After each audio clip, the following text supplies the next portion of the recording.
Bien, hoy nos acompaña Pierre Martínez desde el Perú.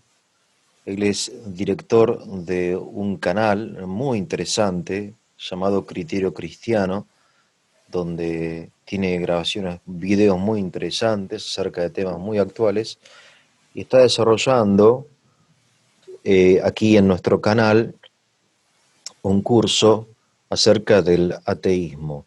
Así que Pierre, bueno, muchas gracias por darnos un espacio en tu agenda muy complicada, con muchas cosas. Estabas contando acerca de todo lo que haces, te felicito.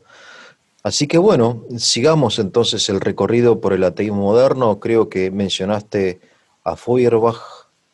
Queremos aprender, estamos para aprender, así que bueno, dale, te escuchamos Sí, con mucho placer.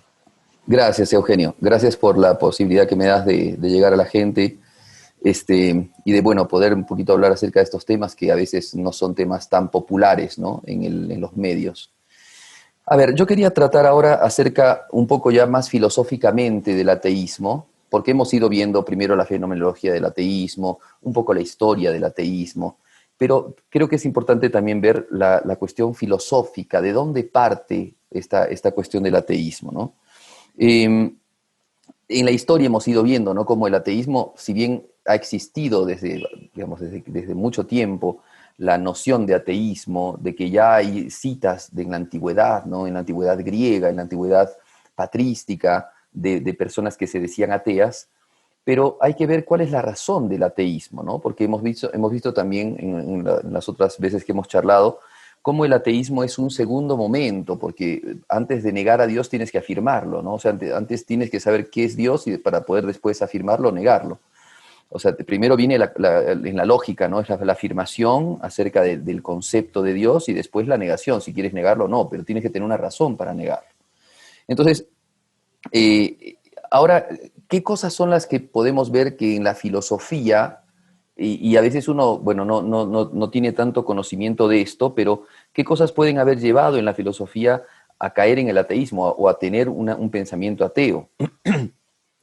Y nosotros sabemos que la filosofía griega tiene el ADN de todo el pensamiento occidental, ¿no? De todo el pensamiento del hombre. O sea, es una cosa increíble cómo los griegos diseñaron un pensamiento tan grande, tan profundo, en donde se encuentran también las distintas ramas que hoy día podemos conocer, o al menos el origen, al menos en simiente, ¿no? Algunas eh, inclusive algunos pensamientos modernos, ¿no? Que son tan originales hoy día, sin embargo, tienen una raíz en el mundo griego. El padre Cornelio Fabro, en este libro que he citado varias veces, que se llama Drama del Hombre y Misterio de Dios, da una historia, yo me voy a referir solamente a algunos puntos de esta historia, en donde va marcando ciertas pautas, ciertas claves para hacer ver cómo el ateísmo ha llegado a ser lo que es hoy día, ¿no? Entonces, la primera cosa que hay que afirmar, que volvemos a decir, es que el ateísmo, o que cuando hablamos de ateísmo, no nos referimos a solamente la persona combativa, o sea, al ateo como la persona combativa que pone argumentos en contra de la existencia de Dios, ya sea porque se ponen argumentos en contra de la providencia, digamos, argumentos del mal del mundo, de la pobreza o cosas por el estilo, ¿no? O de que la ciencia, digamos, venció a la religión o cosas por el estilo, sino que nos referimos a toda postura que niega la esencia, digamos, de Dios, la existencia de Dios, pero inclusive la naturaleza o algo de la naturaleza de Dios, alguna de las propiedades de Dios. Decir que Dios no es providente ya es un tipo de ateísmo. O decir que Dios es el mundo, en el panteísmo, eso ya es un ateísmo, es un modo de ateísmo. Entonces, para poder referirnos, porque te digo esto porque la otra vez estuve hablando con otra, digamos, una persona, un hombre bastante sabio, muy conocido, pero en este tema, claro, pensaba él que el ateísmo solamente es, eh, digamos, los que niegan totalmente a Dios, ¿no? Los que niegan rotundamente la existencia de Dios. Y eso no es. Hay distintas posturas que son ateas y que son muy ateas y que plantean una posibilidad de atisbamiento de Dios o una religiosidad, ¿no? O sea, no siempre el ateísmo está desunido a la religión. Hay religiones que son de corte ateo. El budismo, por ejemplo, que es una especie de panteísmo o espiritismo. Hay que ver, digamos, es bastante extraño el budismo. Este, hay que verlo desde el punto de vista religioso, pero ellos no creen en Dios, al menos no creen en un Dios, y entonces en eso cae en ateísmo. La negación de que Dios es uno y único es ya una manifestación de ateísmo. Entonces, bueno, todo panteísmo naturalista, espiritual, o digamos, panteísmo al estilo de Hegel, que habla del espíritu absoluto, todos esos tipos de panteísmos estáticos, dinámicos, todas esas cosas son negaciones de Dios, negación de Dios como ser, y como ser, como el solo ser subsistente, es decir, como el ser absoluto, como el ser infinito, como el ser que tiene todas esas propiedades divinas, ¿no? Ahora, entonces, hay que ver las influencias, ¿qué influenciaron entonces al ateísmo? ¿Qué cosa genera que una persona sea atea?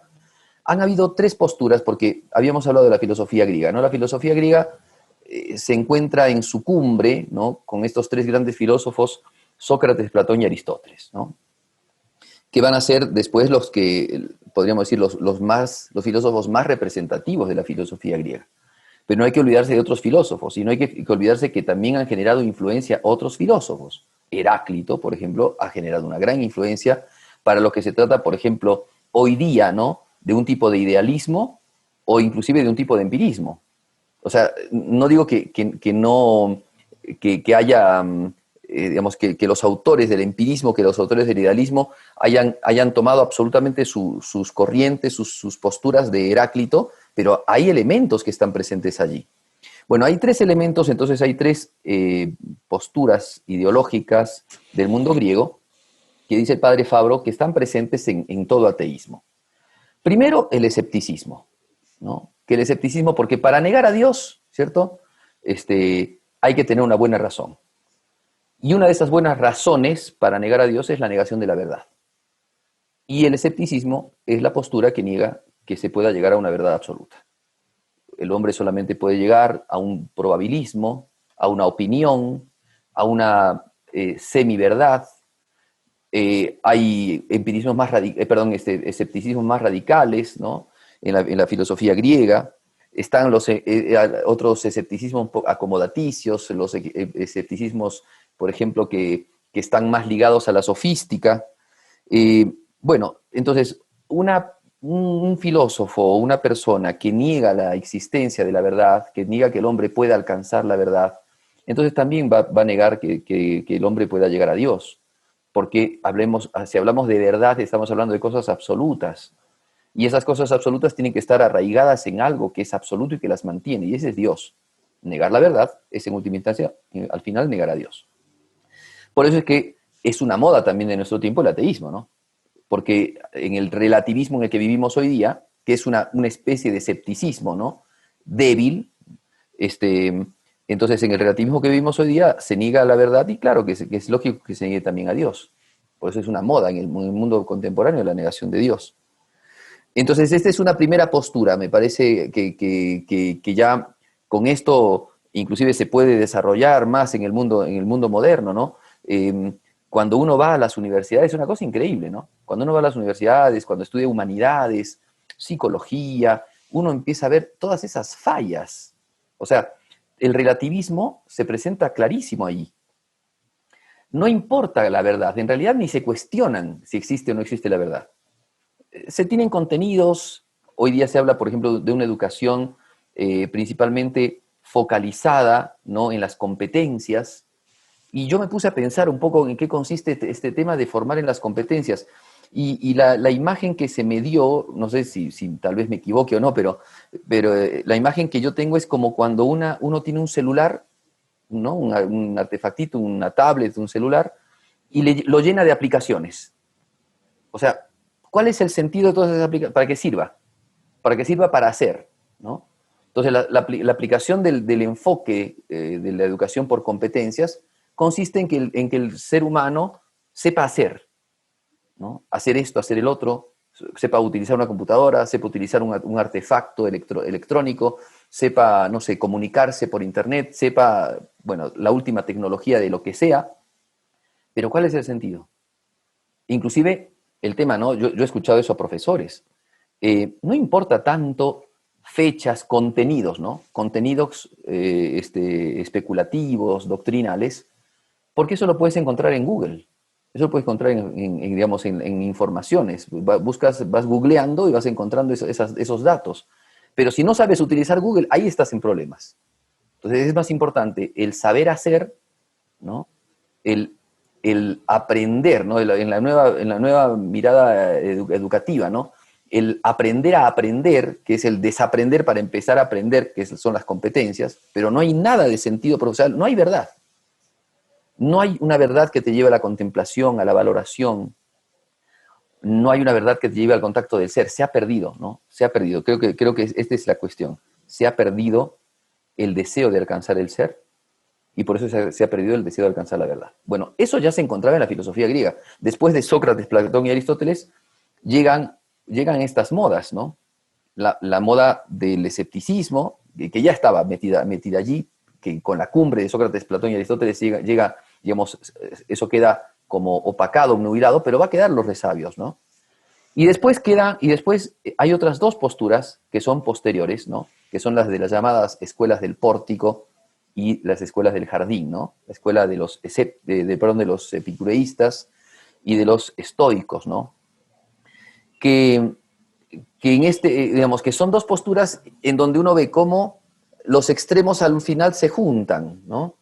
Son posturas, como siempre, de decadencia.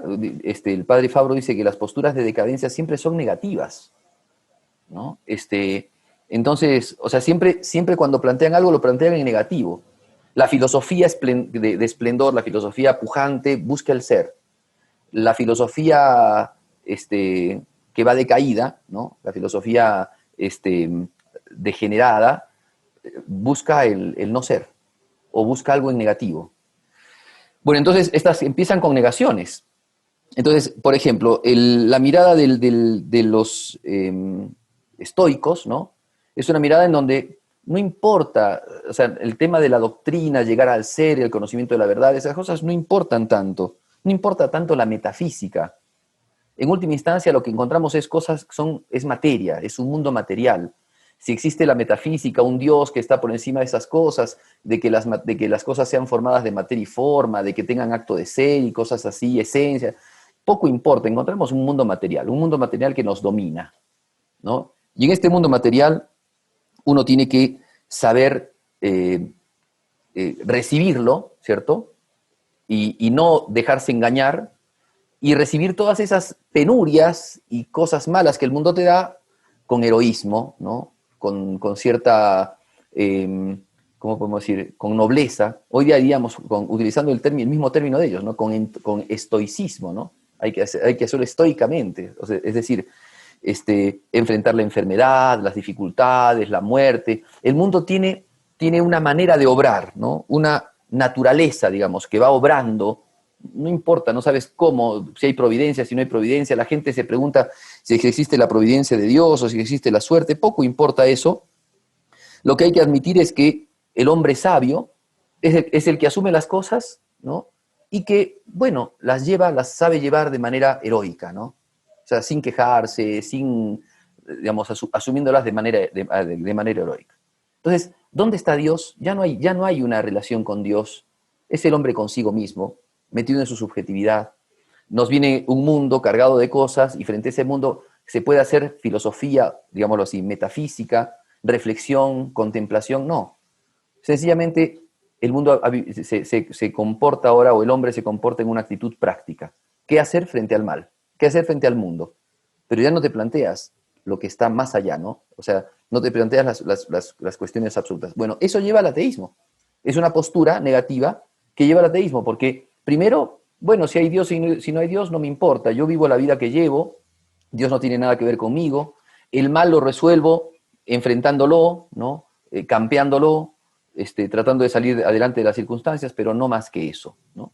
Entonces, hasta allí más o menos puedo decir del estoicismo. Ahora, el epicureísmo, por otro lado, también tiene una postura parecida, aunque aparentemente es opuesta, porque los estoicos son muy heroicos al enfrentarse al mundo. En cambio, los hijos de Epicuro plantean más bien, analizando un poco la naturaleza, qué es lo que en la naturaleza se ve, que el mundo nos lleva al placer, ¿no? Que todo se rige hacia el placer. Entonces, allí está, en el placer se encuentra no el medio, sino el fin de la vida del hombre. Y entonces vivamos del placer, vivamos del hedonismo, porque el hedonismo justamente significa eso, el placer. Así que entonces ya no es física, o sea, digámoslo así, ¿no? La física se convierte en ética, ¿no? Si contemplamos el mundo no es para ver lo que hay, la causa, ¿no? Como hace el filósofo que mira de los efectos la causa, ¿no? Que contempla, no importa eso. Lo que importa es servirse de lo que tenemos para sacar todo el mayor beneficio, y ese beneficio es el beneficio del placer. Ahora, entonces tú piensa, con estas tres posturas, la escéptica, que niega la verdad y por tanto niega la existencia de Dios, al negar la verdad ya hemos dicho, con esta otra postura de decir, bueno, y los males y las cosas que vienen en este mundo, bueno, hay que digamos, enfrentarlas con heroicidad, con entereza.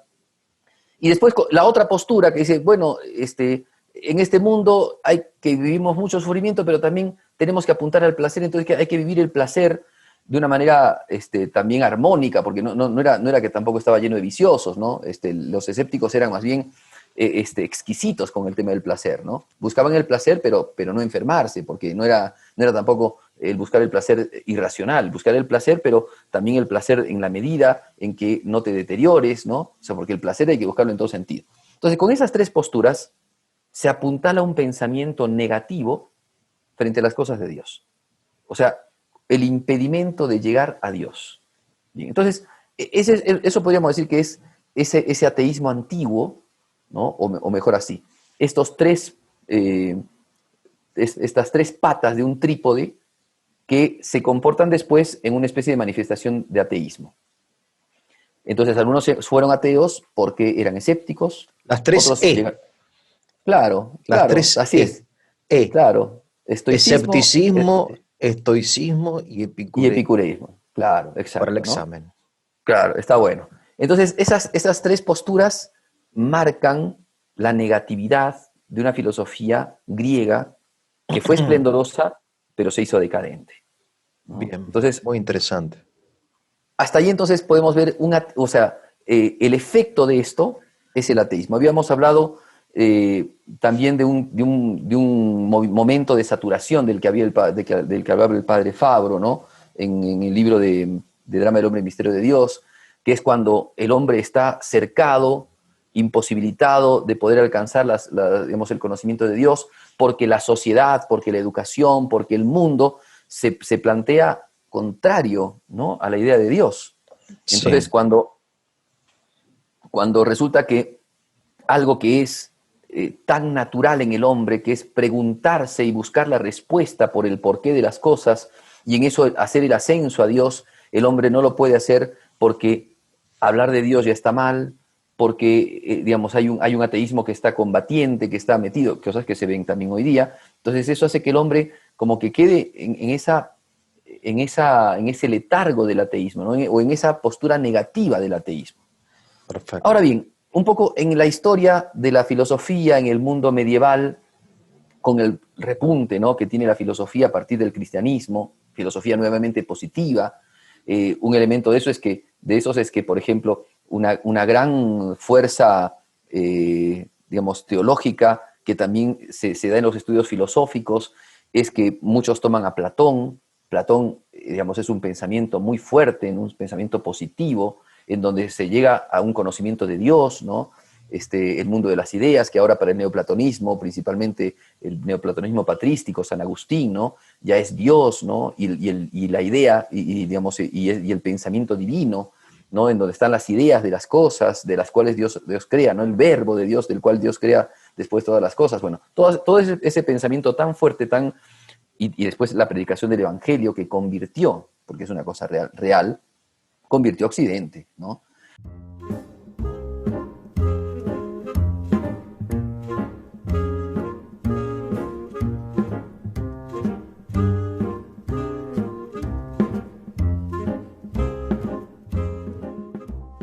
existieron ateos, sí, pero eran casos muy aislados, y más bien que hablar de ateos era hablar de herejes, ¿no? O sea, no era tanto como una especie de grupo, digamos, de ateísmo, sino más bien eran herejes aislados, ¿no? Personas que pensaban distinto, con algún tipo de influencias, a veces, ¿no? Bueno, de ciertos otros grupos o movimientos religiosos, principalmente el judaísmo. El padre Julio Membiel habla acerca de eso en el libro de la Cábala, el progresismo. Pero cuando empieza nuevamente a florecer, si se puede decir florecer, ¿no? Este ateísmo moderno, cuando empieza a surgir nuevamente, con el Renacimiento, ¿no? Con la época de la filosofía moderna, porque allí hay ya un cambio de paradigma, ¿no? O sea, ya hay un cambio de pensamiento, es este, el hombre da vuelta a las cosas cuando empieza a pensar, ¿no? Antes el hombre, con sus más y sus menos, cuando pensaba, primero pensaba en el ser, ¿no? Y el ser lo buscaba conocer, ¿no? O sea, él entraba en contacto con el ser. Conocer significaba entrar en contacto con el ser extramental, con la metafísica. Pues a partir de determinados autores, que son como los precursores del pensamiento moderno, ya la filosofía empieza a cambiar, la filosofía empieza a ser más subjetiva, ya no busca tanto la metafísica, lo objetivo, lo ontológico, sino que se queda más en el plano de la conciencia. Se puede hablar, por ejemplo, de Suárez. Suárez tiene varios principios subjetivistas, ¿no? Esencialistas, formalistas.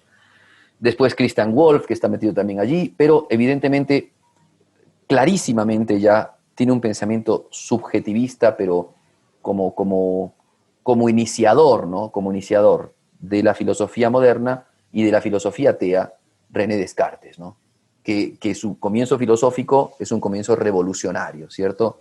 Porque ya no parte del ser de las cosas, ya no parte del conocimiento del mundo, sino que parte del conocimiento de uno mismo, ¿no? Su escepticismo. Y fíjate cómo es estos pensamientos, ¿no? Como decía el padre Fabro, ¿no? Pensamiento negativo es un pensamiento que ya no es ya no es un pensamiento que puja hacia, digamos, al hombre, a la conquista del mundo, a la conquista del ser, sino es un pensamiento retraído. Entonces el hombre tiene que dudar de todo, ¿no? La duda metódica, de la cual habla Descartes, que no es, dice él, no es una duda escéptica, pero es una duda. Y es empezar con una negación, ¿no? Yo niego que existan las cosas, o dudo que existan las cosas, dudo de que exista la evidencia, me niego a la evidencia, y voy a partir de una primera evidencia que no es externa, sino que es interna, porque es la primera evidencia que me va a dar el resultado, ¿no? De mi verdadera ciencia, ¿no? Porque si la ciencia tiene que empezar con algo, tiene que empezar con una certeza, y esa certeza que no tenga equívoco, que no tenga error. Y esa certeza no puede ser del mundo de afuera, porque el mundo de afuera siempre me ha dado dudas. A él. O sea, el tema es que él se parcializó. Y allí no empieza con un acto racional, siempre se ha dicho esto, no empieza con un acto racional, sino con un acto más bien de la voluntad. Él quiere negar la existencia de las cosas, él quiere negar y quiere dudar de la existencia de las cosas. Eso es un acto, eso no es un acto racional, es un acto de la libertad. Él quiere. O sea, la evidencia le imprime, ¿no? Le empuja al ser humano a conocerla. La evidencia lo hace conocer al hombre. Pero es la libertad la que puede decir al hombre, ¿no? Bueno, yo no quiero. Yo me niego, cierro mis ojos, tapo mis oídos, ¿no? Me pongo una venda para no poder captar las cosas y quiero afirmar algo desde adentro. Y ahí empieza, podemos decir, el germen del ateísmo moderno, que es al negar el mundo metafísico, niega también entonces a Dios. Porque ¿cómo vamos a hablar de Dios como ser real y como causa de las cosas si estamos negando las cosas como cosas reales, ¿no?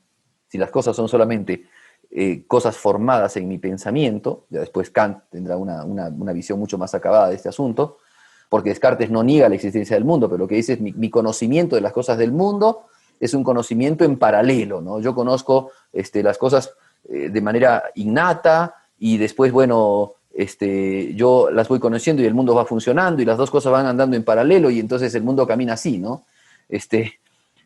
Y, pero ahí es donde empieza este ateísmo, ¿no?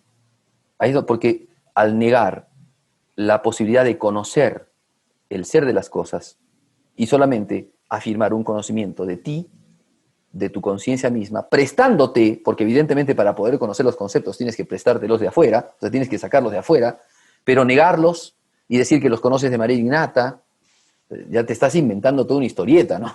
Y entonces ahí ya se puede dar perfectamente el conocimiento, o mejor así, la cerrazón del conocimiento de Dios como ser metafísico, ¿no? Entonces yo creo que ahí hay un primer paso que es podríamos decir, el peldaño primero de esta nueva manera de pensar del hombre moderno y de este pensamiento ateo. Descartes, para colmo, era un hombre muy católico, ¿no? O sea, era un francés muy católico, pero realmente en esto, o sea, llevó al hombre al pensamiento subjetivo, o sea, digamos, subjetivista, al racionalismo y al idealismo, y le quitó al hombre la posibilidad de alcanzar el ser, le tapó los sentidos, ¿no? Le quitó la fuerza al conocimiento de la evidencia, a lo evidente, a lo que se puede ver, a lo que se puede captar de afuera, y afirmó con mucha especulación y mucha sofisticación, afirmó solamente el conocimiento de uno mismo. Entonces, ya el interés posterior de los filósofos no va a ser en el conocer el ser, sino el conocer mismo, el conocer al hombre, el conocerse a sí mismo, el saber cómo se conoce. ¿Cómo voy a hablar del ser que no conozco si no sé qué es el conocer, ¿no? Es la perspectiva de la inmanencia, ¿no? A partir de ahí, entonces, empieza toda esta llamada filosofía de la inmanencia, que va a ser la filosofía que va, digamos, en la que vamos a cabalgar hoy día, ¿no? Esa filosofía en la que el hombre se va a cerrar a sí mismo, entonces al cerrarse a sí mismo genera su mundo, arma su vida o traduce las cosas del mundo a su estilo, y afirma lo que quiere y niega lo que quiere, porque total, él es el dueño de su conocimiento y ya no hay el contacto con el ser, ya no hay el contacto, y al no haber contacto con el ser, no hay contacto con Dios. Entonces, es un tremendo entrampamiento. Y por eso es que para poder hablarle de tú a tú a la filosofía moderna, antes que hablar de los recovecos en los que se ha metido, hay que hablar del inicio, ¿no? Del punto inicial, de dónde han partido. Porque para poder encontrar, o sea, para poder nosotros, ¿no? Hablar de Dios en el mundo moderno, tenemos que empezar, o sea, ese diálogo tiene que empezar desde el comienzo. ¿Y de qué comienzo? ¿De dónde han empezado ellos como para negar a Dios? ¿Cómo es que han llegado a esta conclusión? Vamos a ir al inicio. Yendo al inicio, podemos descubrir entonces cómo es este asunto, ¿no? Llegas al conocimiento de Dios porque te has cerrado a ti mismo, o realmente no existe Dios porque no hay posibilidad de conocimiento del ser. Entonces, al negar la evidencia, que eso ya va a ser una consecuencia, ¿no? Ya va a ser, o más bien va a ser una especie de mirada moderna, ¿no? de los filósofos actuales, ¿no? Van a ver, después, digamos, de Descartes, ¿no? Con esa afirmación, la negación, ¿no? O mejor la duda metódica, ¿no? Pienso, luego existo.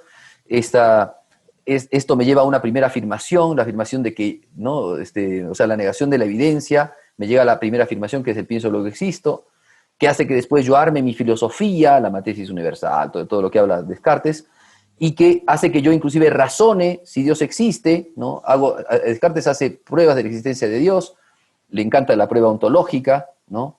Porque es una prueba a consecuencia del razonamiento, por el razonamiento yo puedo llegar a la existencia, el problema del puente, ya está acá claramente presente el problema del puente, pero eso es cuando aparece Kant, que Kant es un gran revolucionario en la cuestión del ateísmo, porque si Descartes, con esta postura, pero piadosamente, quiso afirmar la existencia de Dios mediante solamente razonamientos, ¿no?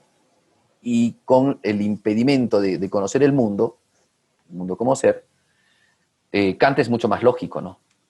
Entonces, si Kant dice que el conocimiento comienza, ¿no? Comienza con los sentidos, pero no comienza desde los sentidos, ¿no? O sea, no es que conocemos el ser, sino que el conocimiento es más bien algo que genera el mismo hombre, la misma conciencia, con sus formas a priori de la sensibilidad, con sus categorías, ¿no? De la inteligencia, arma sus conceptos, arma su mundo y arma también la idea de Dios.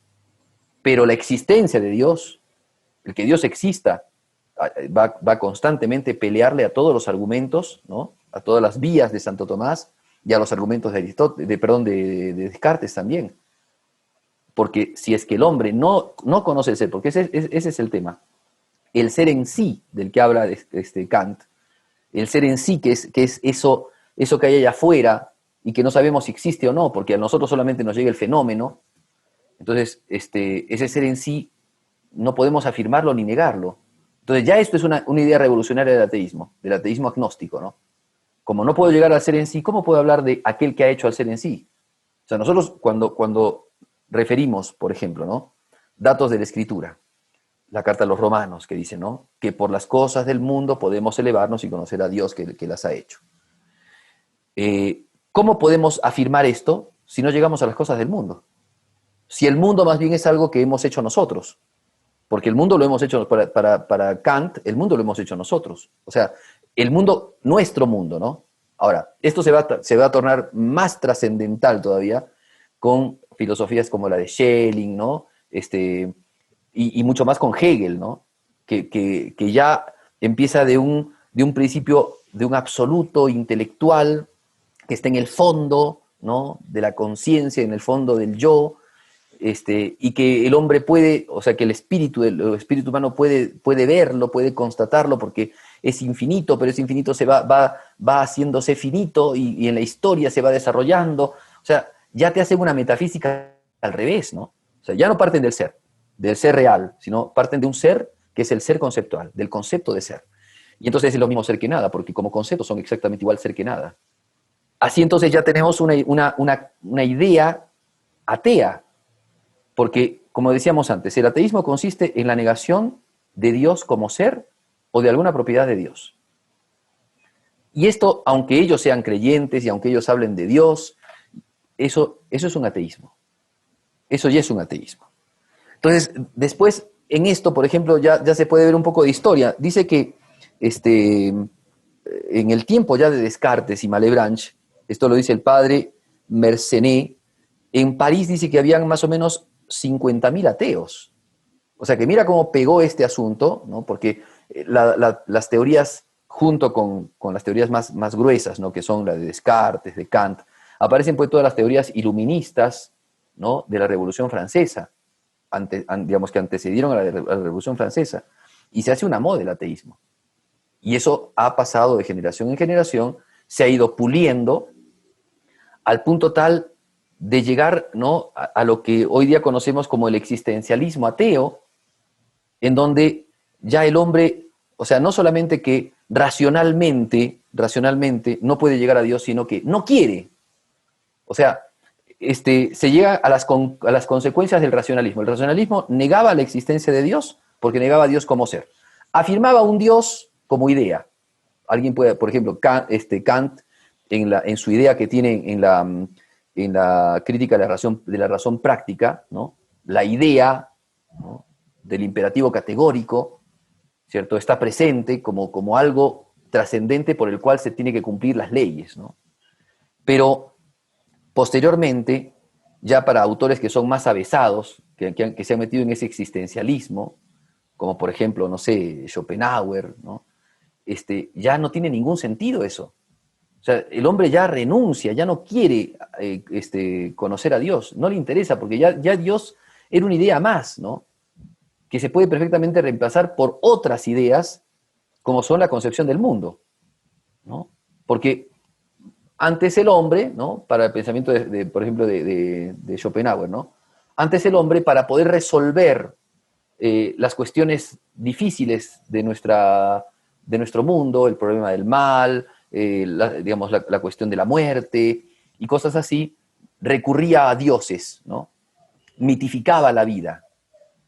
Pero esas cosas se han ido pasando, han ido terminando, han ido acabándose, porque el hombre con la ciencia moderna va descubriendo que las razones de las cosas ya no están en echarle la culpa a un Dios, sino que el hombre puede adquirir por sí mismo el conocimiento de las cosas y puede descubrir, ¿no? El origen del mundo y tantas cosas de las que dicen que la ciencia moderna puede alcanzar, lo cual nunca llegamos, pero es el pensamiento que tienen estos.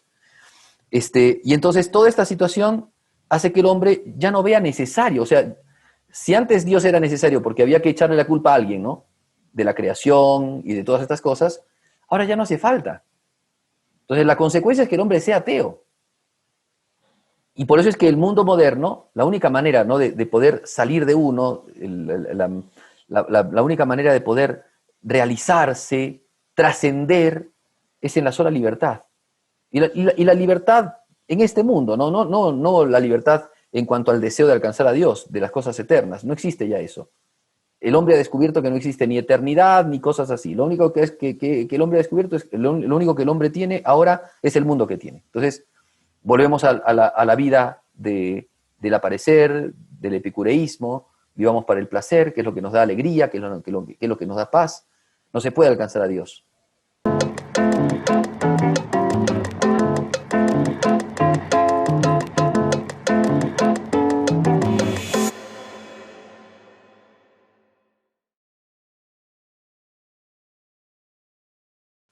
En primer lugar, te agradezco porque es una exposición muy clara, casi este, una, una lección magistral acerca del ateísmo. Tenés una gran capacidad de síntesis y de claridad, ¿no? Realmente te agradezco, es muy iluminador todo lo que decís y la forma en que lo decís. Ahora te hago una pregunta, o más bien una observación. Sí. Todo esto, este hombre diseñado por estos filósofos, me da la impresión que no es el hombre real,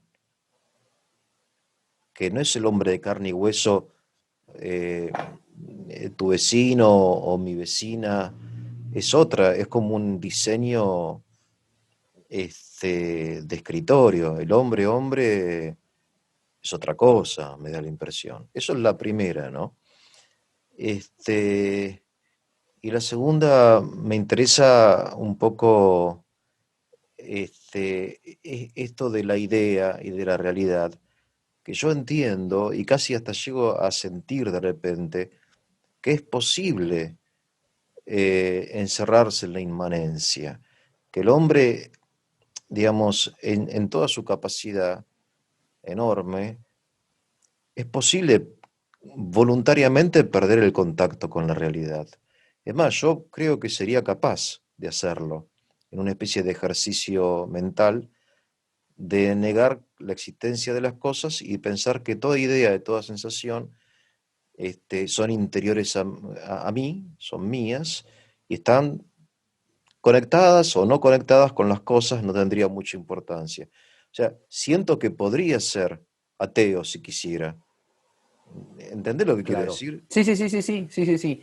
A ver, primero, respecto a la cuestión de la cotidianeidad. Bueno, yo me acuerdo un poco lo que decía Hegel cuando habla de lo abstracto y lo concreto, que para él es al revés que para nosotros, ¿no? Para nosotros lo abstracto es el conocimiento que hemos sacado a partir del conocimiento intelectual, ¿no?, que ha brotado de los sentidos, hemos conocido el mundo, digamos, el ser entrado en contacto con nosotros, la sensibilidad, ¿no?, el conocimiento sensible transportado, ¿no?, la esencia de las cosas. Esto se ha hecho universal y abstracto, ¿no? El intelecto agente ha hecho esa especie y la inteligencia puede captar, ¿no? Puede captar de modo abstracto y universal las cosas. Eso es lo abstracto. Lo abstracto es aquello que, digamos, que está separado, ¿no? Lo separado de la materia, lo separado de la individualidad. Lo abstracto es la esencia universal de las cosas. Eso es lo Por abstracto. ejemplo, para que la gente que no conoce estos conceptos, por ejemplo, la mesa. Claro, No me refiero, claro, cuando pienso en la mesa y las defino como una superficie plana sostenida por patas cuya utilidad es bla, bla, bla, no me estoy refiriendo a esta mesa que tengo delante mío claro, o a la mesa tuya, que son claro, concretas, sino a la mesa abstracta, la mesa claro, universal. claro, claro. Eso es una idea abstracta, la mesa, Exactamente, no es exactamente. esta mesa, También podemos imaginarnos una mesa, pero siempre esa imaginación de una mesa es una idea, es concreta. una imagen concreta. En cambio, Claro, tenemos un concepto abstracto de mesa. Pues eso es lo claro. abstracto, La para idea nosotros. bien, bien. Exacto. Y lo concreto es justamente lo particular, lo individual, ¿no? Pero para Hegel es al revés. Al Para revés. Hegel, lo abstracto es lo separado, entonces es lo que te lleva a un conocimiento unificado de las cosas, un conocimiento sesgado del mundo. Bien, En cambio, lo concreto es lo que te lleva también al conocimiento unificador de todo, ¿no? qué Y eso interesante. brota del espíritu, digamos, cuando Claro, uno va al fondo, dice, Hegel habla constantemente de ir al fondo, ¿no? De conocimiento del fondo en el espíritu del hombre, en el fondo del espíritu del hombre, ahí encontramos, ¿no? El conocimiento, el claro, principio de todo. Bueno, ¿y por qué digo esto? Porque en esta cuestión, ¿no? De los filósofos modernos, es como al estilo del gnosticismo, de que está la gente del vulgo, los que piensan que viven en la realidad, los que piensan que entran en contacto con las cosas, qué sé yo, y después están los sabios, nosotros, como se entienden ellos, ¿no? Que conocemos que el mundo no es como es, claro, que sabemos que el mundo es apariencia y que nosotros o lo vamos armando o que el mundo va trabajando de otra manera, en el sentido de que es la idea, ¿no? El fondo de las cosas y que el espíritu se va desarrollando en los finitos y después se va perfeccionando, ¿no? O sea, bajo una interesante. perspectiva, ¿no? Una perspectiva distinta, la perspectiva hegeliana. Ahora, eso por un lado. Es cierto, o sea, el hombre común y corriente tiene sentido común. Porque eso es lo más grande. O sea, gracias a Dios nuestra Ah, naturaleza no pierde eso. Podemos andar cuestionándonos muchas cosas y andar teniendo pensamientos muy abstractos, aunque ellos los digan muy concretos, pero seguimos siendo seres humanos y seguimos teniendo un sentido común muy grande. Y yo sé que detrás claro, mío hay una pared y que si yo me voy, digamos, me empujo contra la pared, me voy a golpear. ¿Me entiendes? O sea, al margen de que yo piense que la pared fue una, digamos, es un número y que yo he armado y que eso es un concepto pared y que eso es un objeto a partir de mi conocimiento, poco importa porque te vas a golpear lo mismo, claro, ¿no? O sea, dice el que sentido los común. hombres son todos, pueden ser en teoría, pueden ser escépticos o idealistas, pero en la práctica somos todos realistas, Exactamente. ¿no? No, no vamos a tirarnos por la ventana. Y cualquier postura se va a prestar siempre del realismo los Ah, conceptos, ¿no? Se va a prestar del claro, realismo su realismo, ¿no? claro, Bien, claro. ahora, frente a lo otro de cerrarse, claro que sí. Pero eso es lo que pasa, el vivir una vida de inmanencia se lo puede ver de distintas maneras, ¿no? Claro, O sea, podemos vivir una vida de inmanencia, por ejemplo, puramente personal, ¿no? O sea, todo gira en torno a mí. A veces nuestra vida de egoísmo, nuestra vida de conciencia de nosotros, digamos, cuando nosotros nos hacemos autorreferenciales, todo para nosotros, todo en nuestro sentido, todo, eso es una vida de inmanencia, claro, ¿no? claro. Sí, sí. Bueno, todo lo Este, que hoy la vida virtual, por ejemplo, ¿no? Eh, claro, digamos, ayuda mucho a vivir sin el contacto con la realidad, porque la realidad real se viene a reemplazar por la realidad virtual, ¿no? claro, o sea, a ver, Es interesante también. claro, el tema es el siguiente, que uno, como nuestra inteligencia tiene una gran capacidad, ¿no? Porque Claro, tiene la capacidad de, ciertamente, formar conceptos en base a la realidad. claro, Y podemos armar una historia, podemos armar una vida y podemos claro, encerrarnos también, ¿no? En claro, determinadas cosas. Y como juega mucho, por eso decía también en el plano subjetivo, juega mucho también nuestra sensibilidad, nuestra vida interior, ¿no? Y cosas así. Entonces podemos encerrarnos. De hecho, todos tenemos, de alguna manera tenemos todos una inmanencia. y sí, Nuestra conciencia es y nuestra vida sí, personal, ¿no? y sí, Pero no es, pero ¿qué pasa cuando eso se comporta como lo único?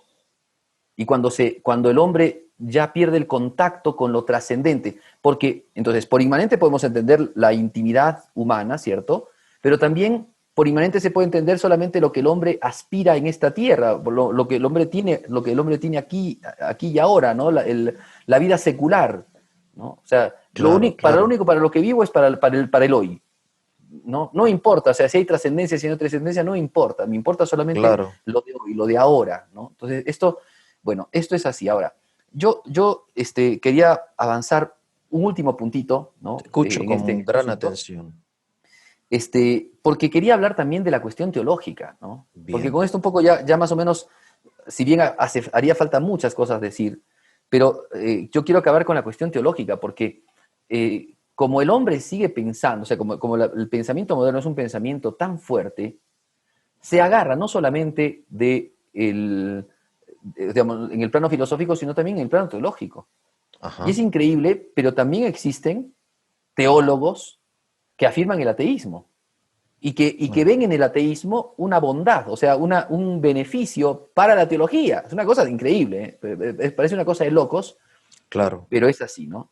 Entonces, hay varios teólogos, por ejemplo, Tillich, Bonhoeffer, Bultmann, ¿no? Que son teólogos protestantes, pero que han generado una gran influencia también en cierta teología católica. Mira.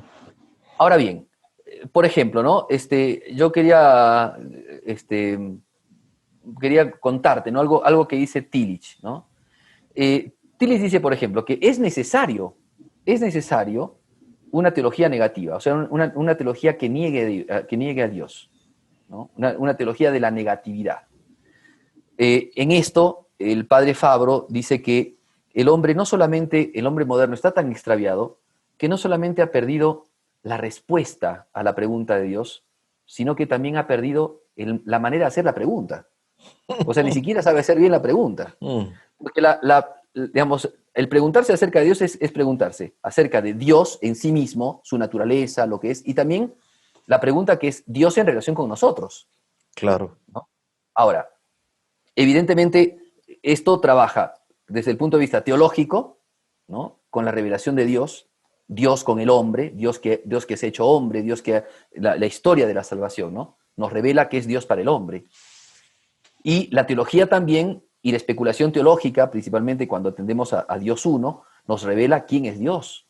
Y después la Trinidad nos muestra quién es Dios Trino, ¿cierto? Pero aquí, estos que están guiados y que están enamorados, el tema es que están enamorados del pensamiento odierno, ¿no? Están enamorados del pensamiento del hombre de hoy, del secularismo. Entonces, ¿qué es lo que dicen, no? ¿Qué razones hay para poder afirmar una teología negativa o una teología de la muerte de Dios o una teología atea, ¿no? Porque ellos dicen esto: para ser después buen cristiano, para ser después un buen religioso, hay que negar, ¿ven? A ver si el pensamiento es el mismo que el pensamiento con el que empieza Descartes. Todos los demás no me importan. Yo empiezo de vuelta de cero. La Ujú, filosofía empieza conmigo, ¿no? Esa es la inmanencia, pues. Entonces, así también, todo lo que la tradición teológica, todo lo que se habló de la iglesia, las sagradas, todo eso tiene que negarse. ¿Por qué? Hay varias razones. Primero, porque en el mundo, ¿no? En el mundo, ya Dios es superfluo, dice Tillich. O sea, mm, en el orden intelectual ya no hace falta Dios porque las ciencias actuales, primero que no lo pueden encontrar. claro. Como no lo pueden encontrar, entonces ya no es objeto de las ciencias. Mire cómo utiliza, habíamos hablado la otra vez, ¿no? De cómo el método científico y cosas así, que no es el método científico probablemente, sino un método hoy día materialista, en muchos casos. Entonces, la ciencia moderna ya no entiende a Dios, y al no entender a Dios, ya no constata a Dios, ya no llega a Dios, para los sentidos Dios es irrastreable, para el método científico Dios, digamos, está fuera del método científico, entonces no hace falta Dios. Claro. No podemos hablar de Dios en las ciencias. Ya Dios no tiene sentido. O sea, hablar de Dios en un mundo científico no tiene sentido. Segundo, en el plano emocional, también hemos pasado de esta esfera de creer en un Dios, ¿no? Porque aún esta religiosidad actual que el hombre vive, hace que el hombre, o sea, el hombre de hoy se mete en la finitud, ¿no? O sea, el hombre de hoy, ¿qué es lo que quiere? ¿Qué es lo que busca el hombre? Busca la perfección en este mundo, Claro. busca ser libre, entonces, no anda buscando un cielo nuevo, no anda buscando una eternidad, esas cosas eran del pasado, eran pensamientos arcaicos, es ahora anacrónico pensar en eso. El hombre hoy día quiere pasarla bien, estar bien, contento, bienestar, ¿no? Entonces ya no hay un pensamiento anticuado, antiguo, en el que el hombre buscaba la eternidad, no existe eso. Entonces, Claro. por eso es que también hay que negar el Dios, ese Dios que nos han predicado, ese Dios tradicional que nos ha predicado la teología clásica, hay que quitarlo, hay que eliminarlo de nuestra vida. Por otro lado, también, en el plano moral, es importantísimo, dice Tillich, sacar a este Dios de nuestras vidas, porque cuando uno entra en el conocimiento de Dios, en el pensamiento de lo que es Dios, de repente empieza a ver que hay cosas que no cuajan. Porque, por ejemplo, ¿no? ¿Cómo si existe Dios, Dios va a poder quedarse contento con el dolor humano. claro, Cuando los niños mueren de hambre, por ejemplo, claro. ¿cómo se puede pensar en un Dios tradicional, ¿no?, que es bueno, si está dejando morir a los niños? Mm, O sea, el problema del dolor y del mal del mundo nos hace ver de que ya no podemos tener el pensamiento de un Dios tradicional. claro, Entonces, mira, esos son los argumentos que plantean ellos, por los cuales entonces se sigue que se tiene que negar, ¿no?, para poder afirmar una nueva religión y partir de una nueva religión, que es la religión desde adentro, siguen siendo la misma inmanencia, ¿no?, de siempre. Para sí. partir de una religión desde adentro, hay que eliminar todo lo que hay afuera. Mm. Esa misma postura es la postura de Ranner, claro, bajo otras perspectivas, ¿no? Porque hay De una Karl teología Rahner, clásica, claro, de Karl Rahner, porque una teología clásica nos habla de un Dios de la revelación, de un Dios. No, no, pero a Dios hay que buscarlo dentro. Vamos a buscar a un Dios que está dentro del corazón, dentro de uno, y claro. de ahí vamos a sacar el conocimiento de Dios. Bueno, es el pensamiento inmanente. Es el llamado viraje antropológico, ¿no? Antes mirábamos a Dios, ahora miramos a Dios en el hombre, porque Dios está en el hombre, ¿no? Entonces, partir de una religión desde el hombre, partir de una religión desde la conciencia y no desde las cosas de afuera. Las cosas de afuera no han dado resultado, el mundo de hoy ya se ha olvidado de esas cosas de afuera, ahora hay que empezar desde un conocimiento de la inmanencia. ¿Te das cuenta que es el mismo principio? Sí, sí, es muy interesante, sí, sí, es muy interesante. Yo, a ver, creo que el punto de partida puede ser el corazón del hombre. Hay tantos puntos de partida que partir del hombre me parece también que es un punto de partida válido, ¿no? Sin negar otros puntos de partida, entiendo, ¿no? Yo creo que Sí, uno, es más, estaba pensando la vez pasada que un Cristo está en todas partes, ¿no? Digamos que, qué sé yo, no sé, claro, claro, pero el pensar, a ver, pero yo planteo esto, ¿no? Es cierto, Dios está en todo lado y Dios también está en nuestro corazón. Y de hecho la respuesta de la fe brota de una gracia que Dios ha enviado y que está claro, en nuestro corazón, ¿no? Pero aquí estamos hablando de otra cosa. O sea, Dios ha entrado en contacto con el hombre, con la historia, con el bien, mundo, ¿no? claro, sí, Entonces, sí, este es el tema. Cuando hacemos teología, tenemos que hacer teología desde allí, mm, porque para descubrir qué es esa respuesta del hombre, tenemos que verlo afuera. O sea, ¿cómo ha obrado Dios? sí, Porque Dios también obra en nosotros, por supuesto, pero claro, ese obrar en nosotros es en constatación con lo que Dios manifiesta afuera. Entonces, la teología católica tradicional y clásica parte del conocimiento de un Dios que es un ser distinto de mí y que entra en relación conmigo. Está dentro de mí, por supuesto, pero no deja de ser distinto de mí. O sea, porque esa es la gran complejidad del mundo de la inmanencia, que convierte al ser en un ser de conciencia. O sea, Dios, bien, para el mundo inmanente, no es un ser, o si es un ser, no sé si existe o no, porque no puedo llegar a verlo, no puedo llegar a captarlo, ni por claro, la ciencia, ni por qué sé yo. Entonces, yo parto de mí porque es de la única manera que puedo partir. Y no, no es así. Es que ese es el gran problema. Porque ellos parten del ser de conciencia, y así como lo hacen en la filosofía, lo quieren hacer en la teología, y no se dan cuenta de que a lo único que llegan es a una idea de Dios. Y una idea que hoy día la afirmas y mañana la niegas. ah, Pero claro, si es que partes de del ser, claro, que es Dios, del ser trascendente, y del ser que también entró en la historia humana, en Jesucristo, entonces puedes llegar después a ver lo que hace Dios en tu corazón, porque ya te das claro, cuenta que es Dios que entra en relación contigo, pero si no, es tu conciencia que entra en relación contigo. Estás, como decías antes, te estás encerrando en ti mismo y tú podrías vivir una vida de encierro en ti mismo. claro, Mucha gente lo hace, ¿no? Así que sí, yo creo que sí, es una manera. Ahora, como digo, como punto de partida, no. Como punto de encuentro, como un lugar de encuentro, Dios en tu alma, por supuesto que sí. Pero como claro, punto de partida de la religión, o sea, los puntos de partida de la religión, acuérdate que religión es una relación entre dos seres. Está religión, Dios, claro, está Dios y estás tú. Entonces, claro, no puede ser, digamos, un punto de encuentro puede ser tu corazón, pero también es la historia, pero también es la filosofía, pero también es la realidad, ¿no? claro. Entonces, esos son los puntos de encuentro, pero el punto de partida de nuestra religión es la revelación divina, que es una cosa, digamos, en la que Dios se manifiesta en la historia, ¿no? Así que este tal Runner hizo como una, ¿cómo dijiste? Claro, Viraje, es un un partir desde la viraje, imagen. Un viaje antropológica. antropológico, ¿no? Pues Un viaje Runner lo antropológico. estudian en los seminarios católicos, ¿o no? Se estudia mucho, se estudia mucho. Y Este, entonces, y ¿cómo es bueno, eso? lo que pasa es que hay frases, como todo católico, ¿cierto? Tiene alguna frase católica interesante, pero la teología raneriana es una teología realmente tremenda, ¿no? Una teología que no es católica, es una teología que le quita, ¿no? Le quita la verdadera razón de ser a la religión para generar una religión subjetivista, puramente subjetivista. Ranner está enamorado de Heidegger y Ah, es el bien. pensamiento heideggeriano planteado en la teología. Como el Ah, pensamiento también está metido Kant ahí, pero es así. Entonces, interesante, ¿no?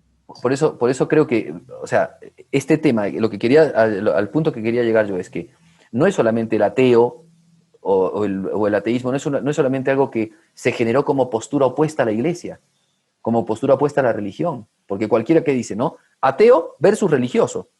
Pero miren cómo llega, como es una teoría de la inmanencia esto, cómo se Claro. plantea desde las vertientes más contrarias a la fe, pero también se inserta, se germina a consecuencia de la inmanencia dentro de la misma religiosidad cristiana.